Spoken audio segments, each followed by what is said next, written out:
Would you like to go on record in about your infamous affair with the minister? Oh, yes. Tell us what happened. Oh, I'm telling you. We had ministers, unannounced. They were sort of missionaries that would come around, and we'd feed them and put them up overnight, and we always had to do shifting of beds. We had to give them the best bed, which would be in the front there, and we would either go out and sleep on the hay, put a blanket on the hay and sleep, or crowd up some way. And this one particular night, a very sweet minister by the name of Reverend Oyala, he came from Druce Prairie. No, Druce Prairie. I think it's Druce Prairie. It's near Portland, where Ano used to deliver chicks to.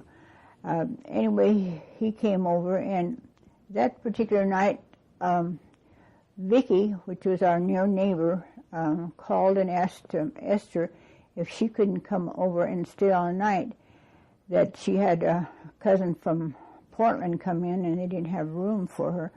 So Esther said, sure. But it also happened to be the night that I had a date with Jim Williams, and I had fixed the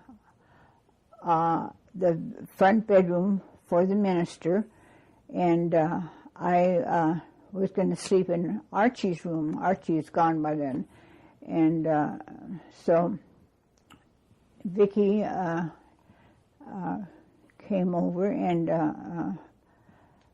I took my shoes and stockings off at the bottom of the steps because my dad was very, very strict with us girls, and I must have been 11 o'clock when I got home. So instead, and I went into Archie's room when we were supposed to be. Esther and I were supposed to be. Martha was away to college by then, to teacher's school, so she wasn't home.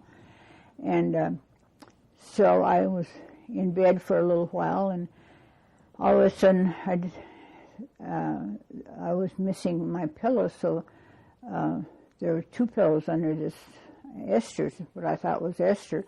So I grabbed one of them and put him, and it happened to be Reverend Oyala was sleeping in there. Esther had used the other room because it was larger for the three of us to sleep in. And so she was telling me, so here I was in bed with the minister, and I had a hard time kept from screaming. In fact, I was so embarrassed that I was crying, and Esther and Vicky were laughing their full heads off. And how did he discover it? Okay. He said, when I pulled the pillow out, he said in Finnish, "Onko sinä Mari?" I mean, "Was that you, Mary?" "Onko sinä Mari?" And so that was my signal that I was in the wrong bed. And so, anyways, I said, Esther and Vicky laughed all night, and I could have really swatted them. But the three of us slept in that big bed, which originally was Hilda's bed. And the next morning at breakfast, everything was quiet, and I don't think he said anything to my father. At least he didn't. There was no evidence of it. He must have told him, but everybody was straight-faced, and at one time he looked at me and the minister looked at me and gave me a big smile, and that was the end of that. That was enough. Yeah, and then after what followed afterward, Esther was working for the lumber company in downtown, and she rode with this Jim Williams, which was my date, and he picked her up every morning and brought her home. And she couldn't keep the smile off of her face, so could she keep from telling why she was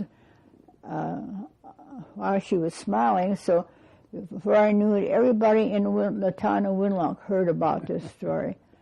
And to this day, I am reminded of it if I go back there.